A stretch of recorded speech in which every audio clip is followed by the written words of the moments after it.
Hey, welcome back to Change the Odds, the podcast where marriage and family were never meant to be a game of chance. My name is Kevin Thompson, here today with my friend Jim Shepard. Jim, great to see you. How are we doing, bud? Yeah, doing well. Good Thanks to be so much. here. We're at the Thrive Conference. Whoa. It's what we do, and Yes. some craziness that's going on. Super Bowl week for you that's guys. exactly Yeah, right. So Super that Bowl brings week. you to town. And so, Jim, so your expertise, I don't know if you ever set out to have this to be your expertise, but you're kind of one of the leading experts on generosity in America.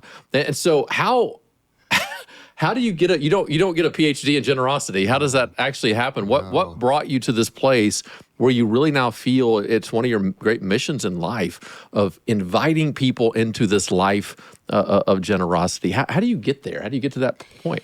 Well, short version, Kevin, is I became a Christ follower as an adult. I was raised in the church, but I didn't become a Christ follower until I was 28, right?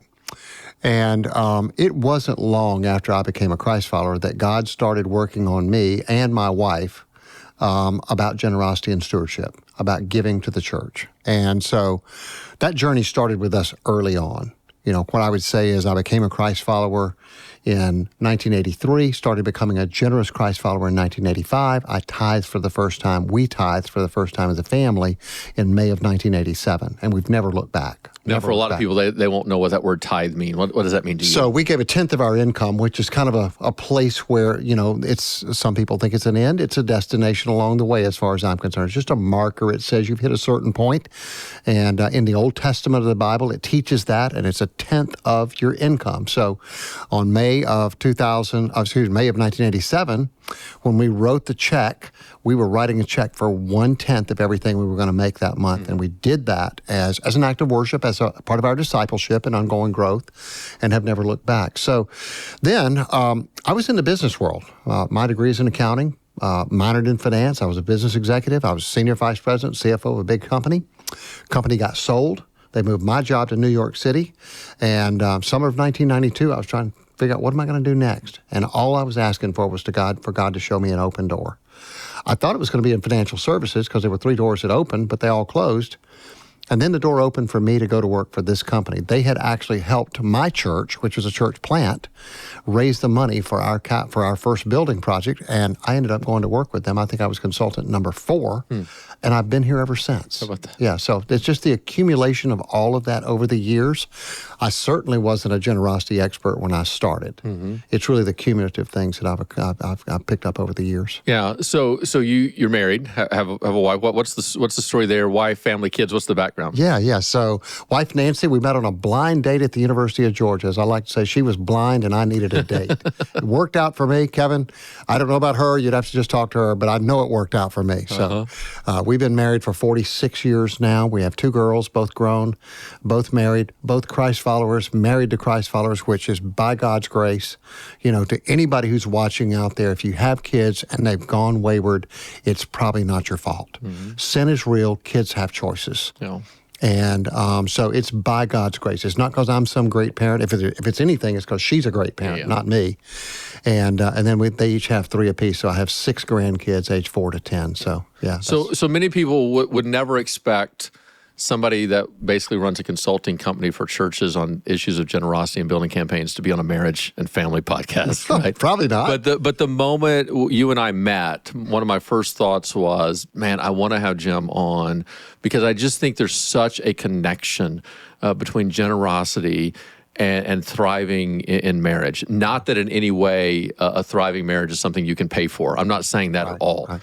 But I am saying that the principles that are behind it. I know, for Jenny and I, we both grew up in the church. It was just never a debate for us. Right. From the moment that we got married, I talk about it this way all the time. There are some decisions you can actually make once, you never have to make again for the rest of your life. Very true. Jenny and I have never questioned, are we going to church? We knew that we were, and that was before, I was in graduate school, so I wasn't paid to do so at the time. There was never a question of whether or not we were going to tithe. That was definitely where we were going to start, and from day one, that was a concept. And I'm in no way saying that's the reason that I think our marriage is successful, but I think it's correlated, and I think there is some causation that goes with it.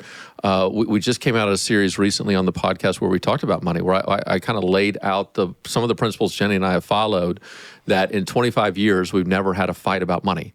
We've had disagreements on other things, but for whatever reason, this is one of those issues of where we're on the same page. What do you see whenever you look at the state of marriage in the church, outside the church? What do you think is the correlation, if not the causation, between generosity and truly loving each other well and thriving in marriage? Kevin, this is going to be maybe an overgeneralization, but I know it's true to some extent. People who get the money and giving thing right tend to be healthy people. Mm-hmm. They tend to be healthier in pretty much all the areas of their lives. Because it's not that you're perfect, it's not that you don't have flaws and things that are bothering you, but they tend to be healthier people. And as a result of that, I think it helps them to thrive in the marriage because you're both coming to it with a fairly healthy perspective. Maybe scars and wounds and some other things that are baggage, but that's one of the grounding points. And, in my church, when marriages are in trouble, I'm an elder in my church, and we try to get involved. And I can tell you that I don't even know what the stats are. It's way too many.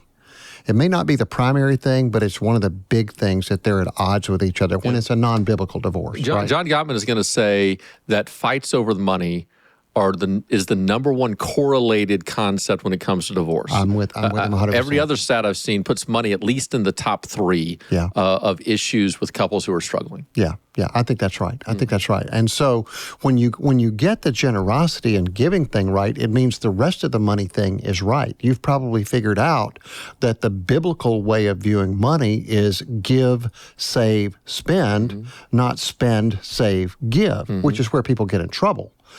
And, even Dave Ramsey teaches that. I mean, you go to Dave Ramsey, one of his Financial Peace University courses, when you're putting a budget together, line 1 is giving. Line 2 is saving. Line 3 is, what you're going to take to support your lifestyle. Yeah.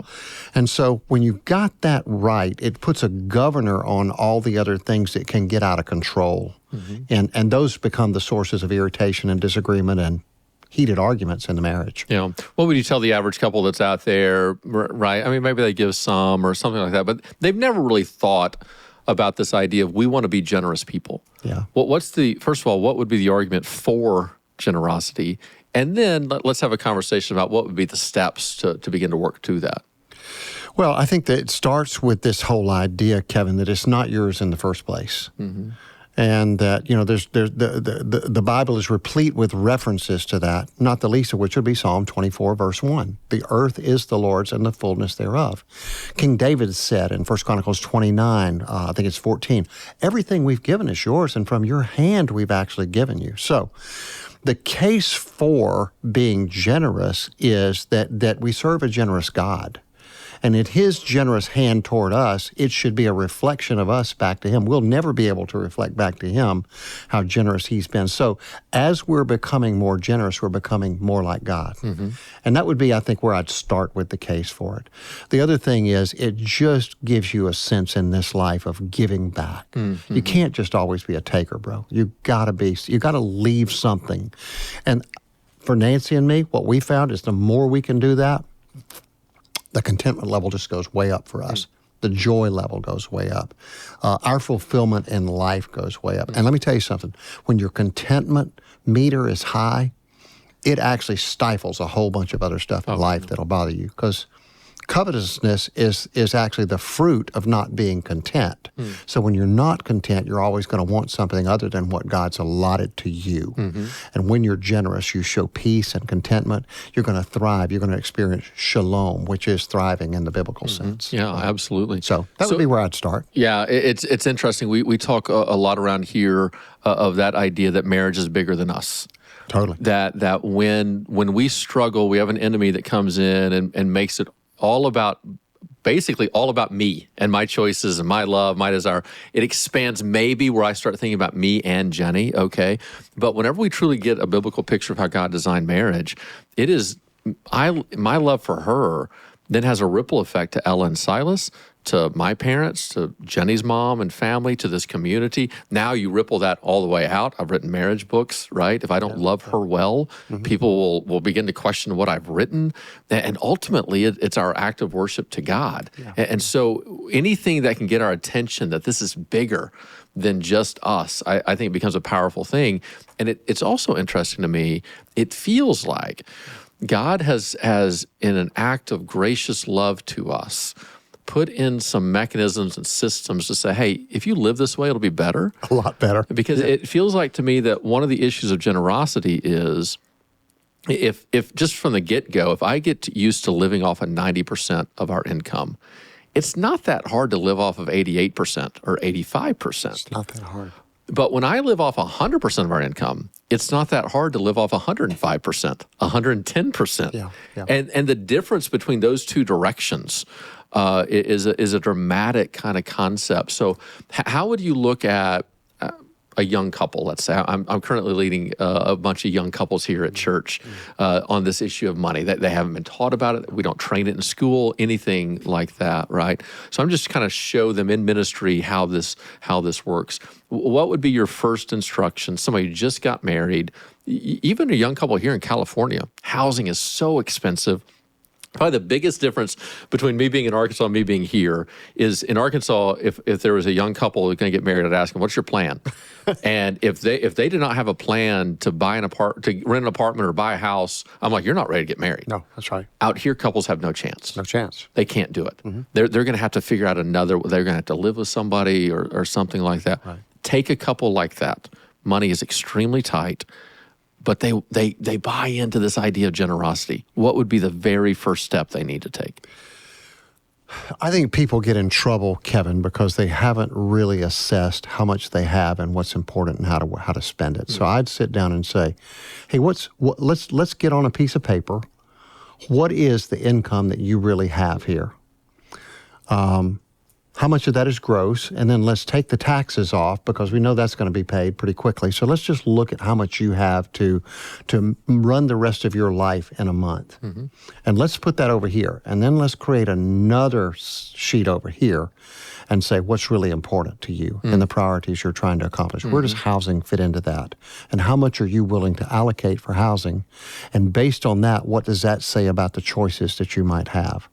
What we tend to do is we go out and look and see what the choices are, and we fall in love with something and then go back and assess, and it's a little more than we probably should, in some cases a lot more, and now we're trying to justify making that choice because we've fallen in love with something. So before you fall in love with a choice, do the assessment of how much do I really have to work with, how much can I really allocate to that choice, and what are the things I could afford based on that. That's where I'd start. Yeah.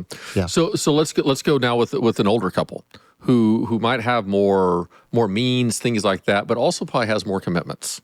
Right? Ramit Sethi talks about there's a lot of people in America who are truck poor, right? Yeah. So basically it's housing and transportation that are probably the two of the driving costs for most people. And once you've made those decisions, many times you feel stuck in those decisions. Somebody listening, average couple out there, they got a couple kids, money might be a little bit tight, but they have a bigger income than that younger couple. Is it the same process for them, or is there a different process that they need to work through?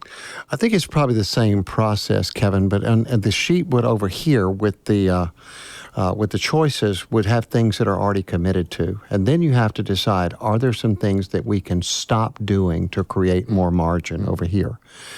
One of the things I love about giving campaigns when we do them in my church is Nancy and I end up kind of taking an assessment of where we are with our money.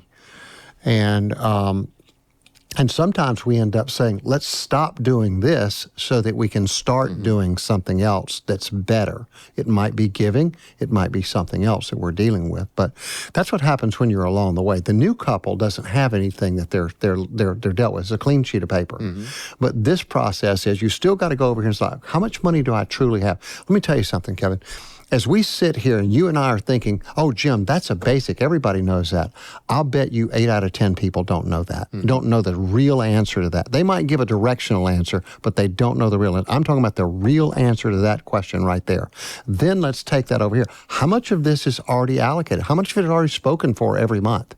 And are these the real choices and priorities that you want in your life, or are there some things that need to go away so that you can create margin over here? So it'd be a similar exercise, but with different choices. There's no question that most people don't know what they actually make. So back in Arkansas, when I was a lead pastor, oversaw 20, 25 employees, and at every annual review, I would just simply ask the person, "What do we pay you?" And it was shocking to me how rarely people actually knew. And they didn't know how much they got paid. No, they had no idea. Yeah, there you go. They would give a number that maybe we paid them that 3 years ago, but we've done 3 raises since then or something like that. That's awesome. And I would always have a sheet in front of me that would have the information that not only showed their actual salary, but then showed everything else that went into that, and then had a bottom number, and I would just turn and give it to them. And it was a great reminder to them of what was going on. One of the things we're talking about our couples here is you always have to be able to answer 4 questions as quickly as you possibly can. What is your actual income? What is your debt? What is your ratio of fixed cost? And what's your net worth? And if you understand those 4, and again, Ramit Sethi, I kind of like, I'm a fan of his regarding this. If you can answer those 4 questions and be generally headed in the right direction, then I don't really care if you go to Starbucks or not, or how you deal. That's right. You deal with something like that. That's right. Exactly. So what would you say? Do you see a connection between generosity and emotional intimacy in a marriage? Are those 2 things correlated from your own experience? How long have you been married, by the way? You told me, but 46 years. 46 years. So what would you see as the connection in those places with an emotional oneness? Yeah. And this issue of generosity. Anything you're arguing about is going to get in the way of emotional intimacy. Whether that be the regular ongoing or whether you were talking about sexual intimacy. But they're both a part of it, right? And anything that you're arguing about, it's going to get in the way of that. It's just like, if only she, if only he, and all the things that we replay in our heads. And especially, and it might not even be the big things, it's just the smaller things, and you've got to resolve that. One of the things that we've tried to do over the years is we've tried to keep really short accounts when we're not on the same page about something, especially if it's a bigger argument. I'm probably the worst one. I'm the one who's like, nope, we ain't talking about that. Sorry. I'm the one who wants to go to Hampton Inn and spend a couple of nights just so I can cool off, right? And I don't do that, but I'm saying and so that gets in the way of everything. And the money issue can be so unsettling that it creates that for you, even sometimes subliminally. You don't even know it's there, and it's there. Right, and it's just getting in the way. So, yeah, I would say it's a big deal long term. One thing we talk about often here is that money isn't always about money. Money is hardly ever about money. That it's about other things. What are the other things that we think we're debating about money, but there's actually some underlying issues within our own lives? What are the things that you see money is actually about at times? I think it's about control. I think it's about identity. I think it's about preferences, whether they be selfish or not, choices. What are we going to do with our money? But a lot of times that has to do with what I want to do with my portion of the money, right? And so that's where I think you have to get on the same page with that. And when you're not on the same page, it's going to leak. Kevin, it's going to leak, and it's going to show itself. It's going to pop itself up. It's just like a jack in the box. It just pops up, and you're like, oh, there it is. And sometimes it comes at very inopportune times. You're not even talking about that, but there it pops up. See, I told you that was the way. One of you says to the other one, and it's just like because you're triggered on that. And so, yeah, I would say it's rarely about money. It's sometimes based on how you grew up. I grew up in a fairly healthy family background as it relates to money. My dad was a banker. Both of my grandfathers were bankers. And my dad was a really good churchman. My dad was a giver, too. And so I saw my dad give. He was always putting his check in the offering plate. So I didn't really have it. But I know people whose family background when it comes to money has scarred them in a way that I'm looking at them and I was like, ooh, man, I'm glad I don't have that in my backpack. And so that affects them when it comes to the money and the way their identity and the way it plays out and their background and all the other things. So it can become a lot more complex. And that's why I think it's really important. Keep short accounts. If it's there, let's settle it. And then when we settle it, let's make sure we've really settled it. Yeah. Which means, hey, sweetheart, so I think we're good right now. I don't know about you, but the overnight factor can kick in, and tomorrow morning I'm pissed off about it. Tomorrow morning I'm ticked off about it. Well, that's totally fine. More than I was last night, and it comes back again. So what I like to say is, hey, sweetheart, let's do a check-in tomorrow morning and just make sure we're still good. Make sure the gremlin didn't come out of the closet and haunt you, and we're now unsettled when we thought we were settled. Kevin, I've seen way too many. As I've tried to referee marriage situations in my church, I've seen that multiple times. We're settled, and then tomorrow morning I get the call from I'm usually dealing with the husband. You saw it, you heard it yesterday afternoon, we were okay, and she wakes up this morning and she's yelling at me about it again. Yeah. And I was like, well, then y'all need to have that conversation. It wasn't settled. We just thought it was, but it wasn't, right? So I think that's really important. When we say this issue is settled, money-wise, let's make sure it is. Yeah, and a lot of personalities, they process things later. I'm that way. Oh, I can. It's my wife is. Yeah. That's the way Nancy is. I'm an immediate processor, and she's not. I want to close it now, and she needs some time. Yeah. And I'm the one who has to back away, Kevin. I need to back away to give her space. No, absolutely. It's helpful in my job because whenever conflict arises, I tend not to feel the emotion of the conflict. So the angrier you get, the calmer I actually get in the moment, and then we'll process through it. But then in the days to come, I start feeling the emotion. So I'll be ticked off 3 days from now. And I've already settled down. I've already settled down. It's like I processed it. So Jenny has to know that, about me of what that actually looks like. Yeah, that's right. So that's right. Whenever you're coaching young couples in general that are successful, that kind of thing, how do you convince them to prioritize this aspect in life when there's so many other things?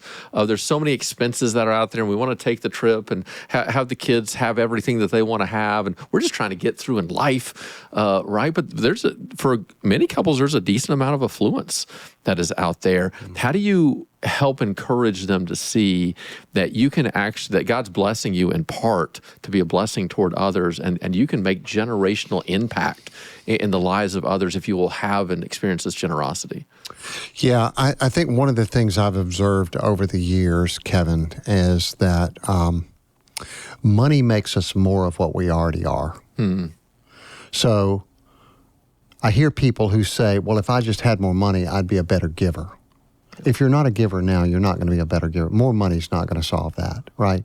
So the stingy person becomes more stingy with more money, and the giving person becomes more of a giving person with more money, right? And so what you want to help people understand is begin your journey early on when you don't have much. If you don't know how to give when you make, $20,000, you'll never know how to give and manage your money when you have $100,000. The sloppy money manager is not made a better money manager by having more. It just gets exacerbated.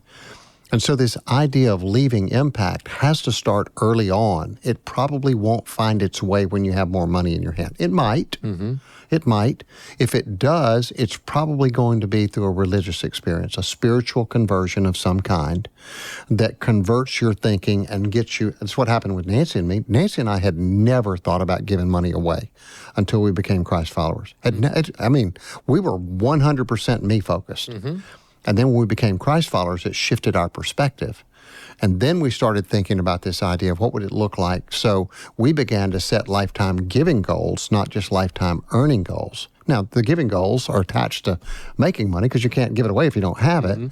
But that's the idea of leaving an impact. And one of the things that I see, and maybe you're making reference to this, is we've got a lot of people in the Gen X and millennial generation that are going to start to inherit a lot of money from their parents. And if they don't know how to manage it well, it's not going to be the best thing that ever happened to them. It's going to be one of the worst things that ever happened to them. So it's interesting that you say that. So I have a 19-year-old daughter with Down syndrome, so there's a unique aspect to her life.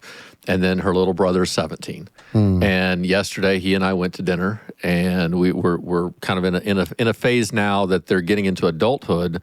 That what our plans were when they were little are different now than what our plans are now. And the conversation I sat down with him yesterday was, look, the family has a trust. Here's how that's divided up. Here's how much is in that currently. Here's what your sister, if something were to happen to me and Mom, here's what your sister's going to get. Here's the oversight I have over you for the next 13 years Kevin. until you're 30. So good. And yet, whenever you reach that point, you're going to be in charge of managing this aspect. Now, between now and then, if something happened to us, you would have access, but you'd have to get permission from these people to spend that kind of money. But trying to invite him into, now at 17, he's starting to ask questions like, how am I going to make money? What is my career going to be? And to invite him into this process, in part to try to establish within him that you have responsibility here. You're not guaranteed any of this, by the way. Oh, by the way, there may not be any anyway. But I don't know. I haven't seen what the market's, always a possibility. What the market's done today. Well, I was going to say, especially in this environment. It was less today than it was last week. Right. But try to invite him into that process, begin to figure out what's going on. What is the balance here? And is there a balance of, as we look at Boomer specifically, and then I'm Gen X, and right, we're beginning to look at what's next as well. If for those in those generations, what is the balance between I'm going to leave a legacy for my kids? At the same time, I have an opportunity to impact organizations and nonprofits in very powerful ways. How would you lead people in those conversations? Yeah, those are really complex conversations, Kevin, and I feel like the church is probably in a better position to have those conversations than anyone else, right? I think we have to take into account what the Bible has to say. I think one of the places that I would go, not the only place, but one of the primary places I would go would be in the parable of the talents, which is about what we do with what's been put under our control. And so the idea is, what are you doing with what God's put under your control? Are you leaving it in the hands of people who are going to do with it something that would be what you would want to have with it? I mean, I know your kids are not like this, but think about this. The person who has accumulated something, a nice, business, and they've sold it and cashed out, and they've got a nice asset, and they've got children they're Christ followers, and they've honored God with everything they've done in their life. They've got 3 kids, none of whom are wise or are godly. Do you leave money to them? And the church needs to speak into that, right? Because the single biggest giving decision, we can talk to people about their weekly or monthly or annual tithes and offerings or whatever they're giving to the church or giving to other nonprofits. The single biggest giving decision you make in your life is what's going to be left behind. That's the biggest, and it's a one-time decision for the most part. And so what if we've been great stewards over everything under our hand while we were alive, and then we haven't spoken into where it goes when we're gone? You've done that with your kids, right? I think we, as Christ followers, have a responsibility to do that, to take in the information spiritually and otherwise, and the good counsel and the wise counsel, and then with our conscience and the guidance of the Holy Spirit, decide, what should I do? How much of this goes to my family? How much of this goes to other causes where I want to leave an impact? That's the drill, and the church is in a better position to speak into that than anyone else out there. Is there, and not that there's ever a percentage that you could say this is what it is, but what are some example percentages that you've seen that you thought, that's a wise choice, that's a good choice of, it's not 100% to the kids and 0 to nothing else, it's not all to the organization and nothing to the kids, but what does that look like for some families that you would applaud? Yeah, I've seen situations where they have limited the amount that goes to the children. So in other words, they're not trying to make the children wealthy. And they're giving the rest of it away. I don't know really what the percentages would be, because sometimes I don't even know what the full value of the estate is. But and I've seen this. I mean, I think there's nothing wrong with endowing the college education of your grandkids. I mean, set that money aside so your grandkids can have a good college education. You don't know whether your kids, may or may not have done that for the kids. You can say, as your grandparent, I want you to have a good college education, and set money aside for that, and then put other money in other places. I was watching a video online the other day in which the person very wealthy, I don't think spiritually focused, but very wealthy, and he mentioned that he was actually not leaving anything to his kids. He said, I'm not going to rob them of the opportunity to build their lives. Yeah. Now, they had a great deal of wealth. I mean, Surely. he had given to them already. But I thought that was a very interesting perspective, not that one that I'm going to follow, but a very interesting perspective of we don't want to allow our giving to our kids to actually stunt their own growth. That's right. And there is a danger in that. There's a very significant danger. If you'll watch families that have left large sums of money to children who really were not diligent in the way that they were managing anything else in their life, it's the worst thing they've ever done for them. Yeah. They become drug addicts. They become alcoholics. They have failed marriage after failed marriage. They just never really amount to anything. It's not the majority report, but there's enough of them out there that you should be very, very concerned about leaving too much money to children who didn't have to grow into the amount of money that they're now having to manage. Yeah. I got a brief question philosophically, then I got a personal question, because that's really the only reason I have people on my podcast. Of course. Is just to help them mentor me. So a brief philosophical question. Not every organization or church is actually worthy of our giftedness because they're not going to be responsible with it. What are some markers that you would hold to say, hey, be careful. If you see these things, that's a red flag to me. Whereas there is an aspect of, I'm responsible to be generous. I'm not fully responsible for what that other person does with my own generosity. I have to be generous first. So I can't use this as an excuse to not give, but I do want to give wisely. So what are some examples in organizations that you've seen on both good and bad? So for me, Kevin, for Nancy and me, we've actually decided that for ourselves. And I'm not saying this is the way. I'm saying this is how we do it. You end up getting a lot of solicitations, both phone and in person and otherwise. We don't respond to phone solicitations. We've got a really simple response. Kevin, thank you so much for calling us on behalf of the cause that you represent. Sounds like you're really fired up about it. Our process is really simple. We've pretty much already decided our giving portfolio for this year. We'd be glad to consider you for next year. The first criteria for us is we need to see full financial statements. And if you'll send those to us, we'll be glad to consider that. Let me tell you how filtering that is. To my knowledge, we've never received a financial statement from anyone who made a phone solicitation. Wow. Never. So that makes it really easy for us because that's a qualifying criteria. We have to. So then for the ones that we do get the financial information or we're considering, a lot of whom are, they're 990s on file. You can actually go research that and see it for yourself. We have a filter that no more than 10% can go to overhead and fundraising costs. We want to see 90 cents or more of the dollar go to the ultimate cause. And that's a pretty significant filter for us. It's helped us to discern, okay, where are the, and by the way, that's not to say that the ones that don't do that are bad. It's just they don't meet our criteria. Because we want to see 90% or more. And you'd be surprised how many of them it's only 70% and even less sometimes. The phone organizations, right off the bat, they're taking a big rake off the thing. So that's part of why we don't do it. But just ask for the financials because maybe there is a good one out there.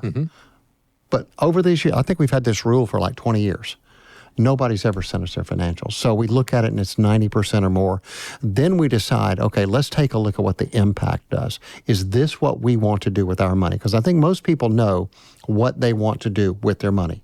When you talk about sex trafficking, we live in the Atlanta area, one of the biggest sex trafficking hubs in all of the world. And so anything that has to do with sex trafficking is probably going to get our attention. So that's something that we want to do with our money. Is this an organization that's actually doing that? And does 90% or more of it go there? And then we begin our final, vetting criteria as to whether we're going to give there or not. But that's us. I think if you try those filters, churches are different. I do think it's weird when people say to me, I ask them why they don't give more than a church. Well, I'm not sure they'd know what to do with it, and I'm not sure I trust them. And I was like, well, why would you attend to trust a church that you don't trust? I mean, so that's a fairly simple question to me, but for the nonprofits, whether they be kingdom or otherwise, those two filters, financial statements and 90% or more, you'd be surprised how it just filters everything down pretty quickly for you. Yeah. All right, so I got a personal question for you. Yes, sir. Jenny and I grew up in the church. Obviously, I'm pastor now from the very get-go. She owns an advertising company, right? And so we do not have a lot of money. By no means are we saying that. We do have more money than we ever expected to have at this stage in life. And so from get-go, it was just almost a robotic kind of tithe. You're doing it. And then you give extra to the different causes. Building campaigns come up. Salvation Army's doing something, things like that. But I'm to a state in life in which I'm beginning to ask the question of, okay, is that really all God wants from me? Is now at 47, for however long he gives me, just keep on chipping away, 10, 12% every year, and all right, good, check the box and move on. Or does the life of generosity look different than that? With our listeners watching, coach me through how should I look at this issue, and what's the process Jenny and I can use to begin to see, is there something more out there that God is calling us to do? Well, first of all, I would commend you for your faithfulness in what you are doing. The second piece of that is I would ask on a regular basis, Kevin, both of you praying and just seeking God and asking, Lord, here's where we are. Where would you want us to go? What's the level of giving that you would want us to experience that would draw us closer to you? Because you know me, I believe that giving is meant to transform us and draw us closer to God. Mm-hmm. And it would bring glory and honor to your name if we were to do that. Not just make us feel better, but would bring glory and honor to your name. And my guess is you guys will see some movement. It may not be all of a sudden. It may be just a trickle over a time, and all of a sudden you wake up and you're like, whoa, we're giving a lot more than we ever thought we would, because you just took step by step and got there. Your faithfulness, and you're just consistently holding yourself open to that, and you get to places you might have never gotten. Yeah, I think that's important. And having the conversation, I think just having the conversation rather than allowing it to just go on without, say, hey, honey, are we at a place where we need to rethink our giving for the next year or two? Let's pray about that and see where that might take us. What's been the major markers in your life, you and Nancy? So with you and Nancy, is there one that's more quick to give than the other, or is it? No, we're both givers. Yes, we're both givers. That's the problem that we have to face, is there's not a no button in our house. So that's where we had to put criteria in so that we don't have to be. One of the markers for us, Kevin, so there's a couple of them. One of the markers for us was we had a friend of ours. When we began to talk about all the places we were giving, he said to me, sounds like y'all have a broken no button. In other words, you don't know how to say no. So we were giving a little, apart from our church. Our church gets because we have a great church and we can do most of what we want to do through our church. So I get most of our giving. But we had all these other causes that we were giving, a little bit here and a little bit here, a little bit here. And so we're thin but wide. And he said to me, why don't you just decide what's important and what's not and give the same amount of money to fewer organizations? That was transformative for us. And that's where those two filters came from, by the way, because we were saying yes to everything. And that sounds good. Let's give them, however much money we were giving them. And now we have a shorter group. We pretty much plan it in advance at the beginning of the year. We leave a little room for things that come up during the year. But if you came to me and said, right now, if I were to make a gift in 2025, I'd say, if it's significant, I would have to say, hey, Kevin, let's start the process, but it'll be 2026 before we can put you into our portfolio, because our portfolio is pretty much spoken for this year, right? And so that's been helpful for us. I would say, for me, 2008 and 2009 was transformative. We were about to make our monthly gift in March of 2009. So the great financial adjustment was well underway. Lots of churches were seeing giving impacted. We're a church consulting organization, which affects my income. And I said something to Nancy about slowing down our giving for a while everything settled down. And the short version of that is she looked at me and she said, oh, so you know how to give when times are good, but when times are lean, you don't know how to give. And I said, let's keep writing the check for the same amount. We're not going to slow down our giving now. That was significant for me because she was right, Kevin. I really did know how to give when times were good. I didn't know how to give when times were soft. And so the lesson that God taught me is you're going to make the same gift. It's going to cost you more, which means it's a bigger gift, because a gift is evaluated by God based on what it costs us, not what it cost him. Right? To put it in our hands. And so that was significant. So fast forward to 2020, the pandemic hits. Well, as you can imagine, church consulting organizations get hit pretty hard. And I said, never talked about slowing down our giving. Wow. Why is that? The muscle was already built. right? So it was those two, just changing our giving priorities to do more with fewer entities and having filters, definitive filters, and then learning that I can give in lean times and good times. How about that? Let's close with this question. So somebody's driving down the road, they're listening right now, they want to be more generous. Yeah. Their spouse doesn't. Yeah. What does a person do in that situation? So the giving conversation is a conversation of agreement. And I would say as much as you want to, I get this a lot from women, from women who are Christ followers whose husband is the breadwinner and they want to tithe and their heart is toward it. And the husband is either indifferent toward the faith or not of the faith at all. And it makes it hard on them. And I was like, look, God doesn't want you to break up your marriage to give. The marriage covenant is much more important than how much you give to your church. So just bide with them, pray for them, pray with them, and let it emerge in time. God is seeing the intent of your heart that you want to give. And the fact that your spouse is not in agreement with you yet, don't take that to a heated argument and begin introducing marital strife over an issue that's not bigger than the marital covenant. Yeah. Stay with it, persevere, be persistent in prayer, and just let God work it out. Yeah, I see a good number, especially let's take that gender stereotype because it's generally true. It is. That's the one that I see most a often. good number of women who they're in that scenario, but there is a certain amount of money that they can spend without much question. That's right. And That's right. they literally tithe off of that. That's right. And I've seen the that. Lord sees the heart. I've seen that a lot of times. Jim, I appreciate what you're doing. Kevin, thanks for the invite. Build the kingdom. It's a joy. Yeah, It's a joy being Janaris here. is doing a great job. And we just can't stress enough. Look, again, you cannot buy a good marriage. We're not saying that at all. But if you will enter into a life of generosity, it will go a long way to changing the odds. Yeah. We'll see you next time. Yeah, thanks.